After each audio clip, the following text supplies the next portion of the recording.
Hello नमस्कार दोस्त, मैं हूं आपका दोस्त मिस्टर जीतेश सिंह छोटू और मैं आपको बता रहा हूं अभी खबर आई है रिया का बेल रिजेक्ट हो गया है। और हम लोग यही चाहते हैं रिया का बेल रिजेक्ट हो जाए, क्योंकि जो दोषी है उसको सज़ा मिलना चाहिए।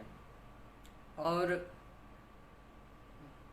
कुछ देर पहले हम लोग बात किए थे रिया चक्रवर्ती और कंगना रावत के खिलाफ, कंगना रावत के बारे में और रिया चक्रवर्ती के बारे में, जो उनको रिया चक्रवर्ती का बेल रिजेक्ट हो जाए और कंगना रावत को न्याय मिले।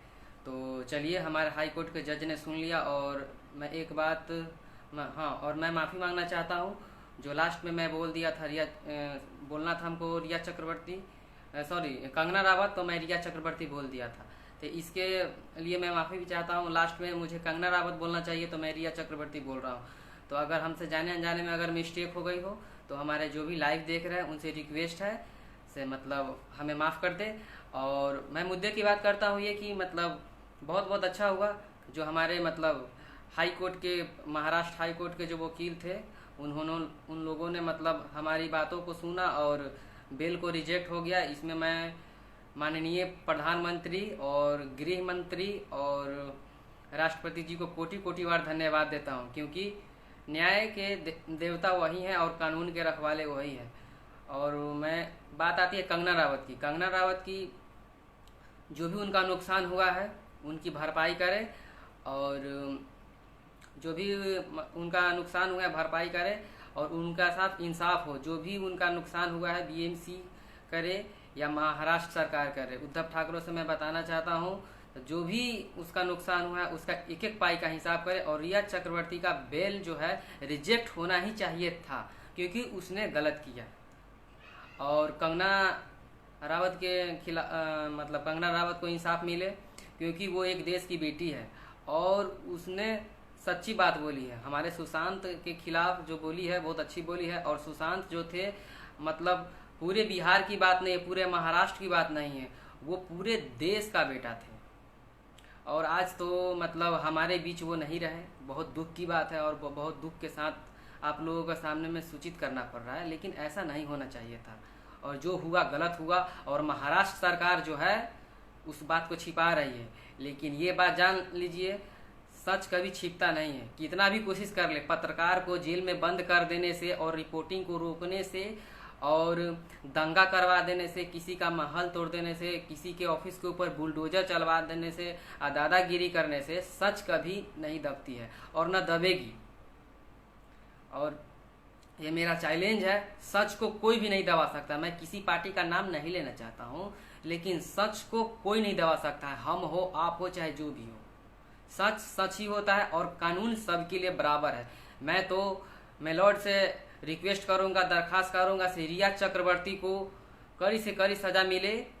और मैं लॉर्ड से दरखास्त करूंगा से 22 सितंबर के बाद जब भी कोर्ट का फैसला है, अगर हम लोगों से अपील है तो उसको फांसी की सजा हो तो भी कम है, क्योंकि उसने जो किया बहुत गलत किया, ऐसा नहीं होना चाहिए था। और महाराष्ट्र सरकार जो है उसको बचाने में लगी हुई है। उसको शर्म भी नहीं आती है कैसे लोगों का साथ दे रहे हैं। जो सच्चा आदमी है, जो कंगना रावत है, उसका घर तोड़ दिया गया, उसका ऑफिस तोड़ दिया गया। और रिया चक्रवर्ती है जो ड्रग्स के मामले में सुशांत को मार दी जहर दे करके। और ये मर्डर केस को सुसाइड केस बता रहे हैं। कम से कम शर्म तो आनी चाहिए। ये दादागिरी नहीं चलेगी। और महाराष्ट्र सरकार को चेतावनी देना चाहता हूँ से कभी ये मत भूलना, जो सत्ता फिर पलट सकती है। और ये लोकतंत्र है। मीडिया को अथी कर देने से, जेल में बंद कर देने से, और मीडिया को जेल में बंद कर देने से और दादागिरी करने से और किसी के घर के ऊपर बुलडोजर चला देने से सच दबेगा नहीं। और आप चाहते हो रिपब्लिक भारत को बंद करा देना, तो ये ख्वाब छोड़ दो, नहीं तो तुम्हारे लिए अभी तो पूरी फिल्म बाकी है। अभी तो टेलर है। कंगना रावत बोल रही थी इससे अभी तो पूरी फिल्म बाकी है। और ये मैं भी बोल रहा हूँ, अगर हिम्मत है, मैं महाराष्ट्र सरकार को बोलना चाहता हूँ तो मेरे सामने में बहस करके देखो, तुमको पता चल जाएगा। क्योंकि ये पूरे महाराष्ट्र की बात नहीं है, ये पूरे देश की बात है। 130 करोड़ देशवासियों का सवाल है। सुशांत सिंह राजपूत जो थे पूरे देश का बेटा थे, हर एक का भाई थे, हर एक बहन का भाई थे, हर माँ का बेटा था, पूरा वर्ल्ड में नाम था। जो अपने बदौलत इतने मुकाम पर पहुंचे और फिर इन्होंने एक मर्डर केस को सुसाइड केस बता दिया। महाराष्ट्र सरकार के लिए कितनी शर्म की बात है। आदमी सही कहता है, दौलत कमाया जा सकता है लेकिन प्रतिष्ठा नहीं कमाया जा सकती है। तो मैं केंद्र सरकार से और गृह मंत्री जो है हमारे, उनसे रिक्वेस्ट करना चाहता हूं, केंद्र सरकार, गृह मंत्री और राष्ट्रपति, जो कंगना रनावत के इंसाफ मिले और रिया चक्रवर्ती को कड़ी से कड़ी सजा मिले, फांसी का भी सजा मिले, वो भी कम है उसके लिए। जिसने वो सुशांत को मारा उसका भी मर्डर हो जाए, उसको भी फांसी पे लटका दिया जाए, कोई बेल नहीं, कोई 20 साल नहीं, सीधा फांसी, दूसरा कोई ऑप्शन ही नहीं है। जैसा की है वैसा भोगेगी। और एक और बात बताना चाहता हूँ, जो हमारे प्रधानमंत्री है, राष्ट्रपति है, मैं उनको कोटि कोटि बार धन्यवाद देना चाहता हूँ। आदमी सही कहता है, कहना तो नहीं चाहिए, दुख के साथ कहना पड़ रहा है। अगर भगवा सीएम देखना है तो यूपी आइए, अब भरवा सीएम देखना है तो महाराष्ट्र जाइए। बात सही है, क्योंकि वो लोग सच को दबाने की कोशिश कर रहे हैं और सच कभी दबता नहीं है। सच्चाई छुप नहीं सकती बनावट की वसूलों से, यही बात है। आदमी, किसी ने कहा है से सच्चाई छिप नहीं सकती। मैं महाराष्ट्र सरकार को चुनौती देना चाहता हूँ, चेतावनी देना चाहता हूँ, जितना भी जोर लगा लो, जितना भी अत्याचार करना है कर लो, लेकिन ये मत सोचना ये तुम्हारा महाराष्ट्र का मामला है, ये पूरा देश का मामला है। ये पूरा देश देख रही है, एक न एक दिन तुमको इसका एक एक पाई का हिसाब देना पड़ेगा।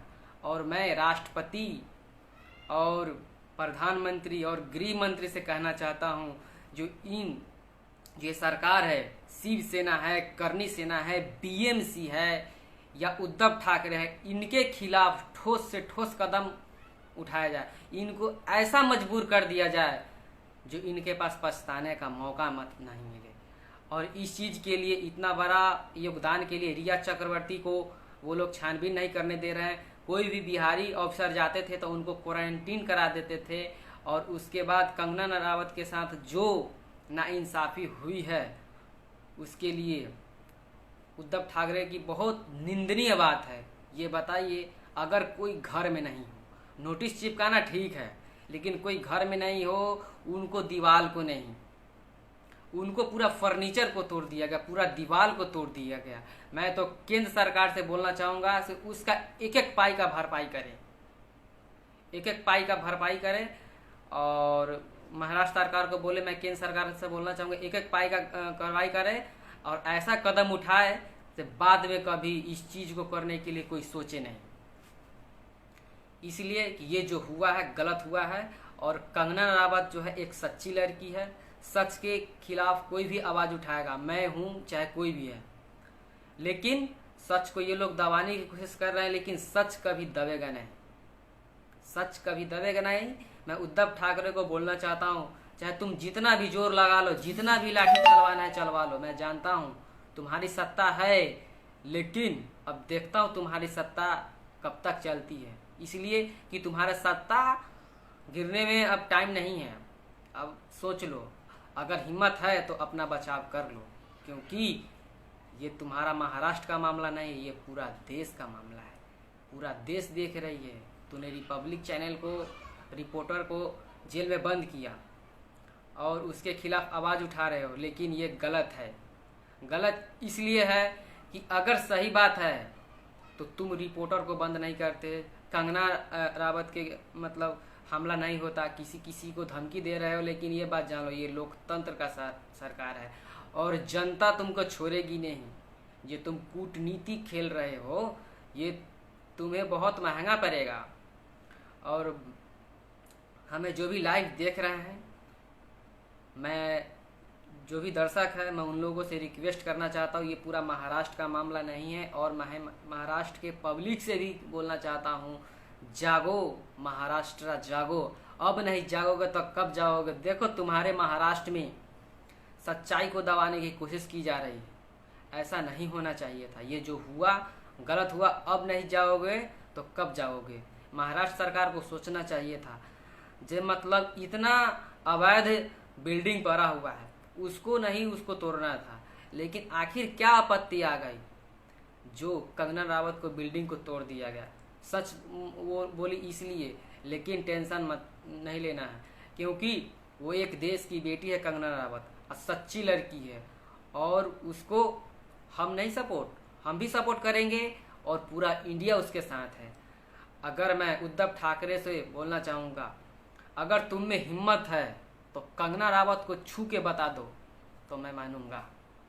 तुम उसको छू भी नहीं सकते हो। अब जो हुआ वो हुआ, लेकिन अब तुम छू भी नहीं सकते हो। और मैं राष्ट्रपति, प्रधानमंत्री, गृह मंत्री से बोलूँगा कि इस पे ठोस से ठोस कदम उठाया जाए और इतना जल्दी रिया चक्रवर्ती को ड्रग्स के मामले में गिरफ्तार, मतलब इस केस को सुनवाई करना और कंगना रावत के खिलाफ एक्शन लेना। उनके लिए मैं राष्ट्रपति, गृह मंत्री अमित शाह जी को और प्रधानमंत्री मोदी जी को कोटि कोटि बार धन्यवाद देता हूं।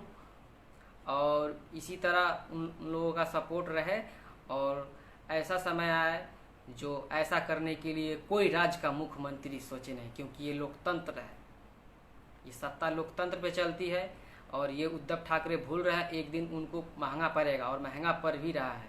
तो इसलिए मैं चाहता हूँ जो भी हो ठोस से ठोस कदम उठाया जाए और बीएमसी को एक एक का हिसाब देना पड़ेगा और एक एक हिसाब मांगे। मैं महाराष्ट्र सरकार पे भरोसा नहीं कर रहा हूँ, मैं केंद्र सरकार को बोल रहा हूँ जो एक एक पाई का हिसाब ले, जो जो कंगना रावत का नुकसान हुआ एक एक पाई का भरपाई करे और एक एक पाई का भरपाई करे और कंगना रावत से माफी मांगे।